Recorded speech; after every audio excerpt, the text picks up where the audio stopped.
என் பேர் தெய்வநீதி புதிரை மன்னர் விடுதலை இயக்கத்தின் தலைவர். நான் பாண்டிச்சேரியில் 2002 சட்டம் புதிரை மன்னர்களுக்கு ஜாதி சான்று கொடுக்கலாம் அப்படின்ற மாதிரி 2004 சட்டம் இருக்குது. அதை வந்து ஒரு 2 தாசில்தார் ஆஃபீஸில் கொடுக்குறாங்க. ஆனால் இவர் இந்த தாசில்தார் பிரித்திவி மட்டும் கொடுக்க மாட்டாங்கன்றாரு. என்ன காரணம்னு கேட்டாக்கா எங்களை வந்து குலத்தொழிலை செய்ய சொல்கிறாரு.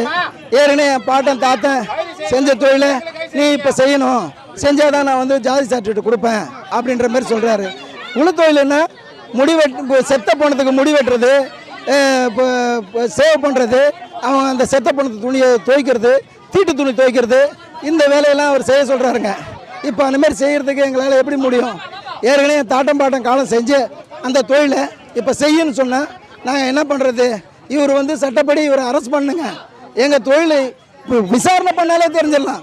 ஒரு இடத்துல ஒரு புதிரை மன்னர் யாருனாக்கா ஒரு சேரி பகுதியில் போய் முனையில் தெரு முனையில் சின்ன பையனை கூட்டு கேட்டால் கூட இந்த புதிரை மன்னர் யாருன்னு கேட்டால் கூட வண்ணா முடி எங்கன்னு கேட்டால் சொல்லிடுவான். சின்ன குழந்தைய கூட வீட்டில் கூட்டுருவான். அந்த மாதிரி இருக்கிற எங்கள் பரம்பரை. இப்போ இவர் என்ன சொல்கிறாரு?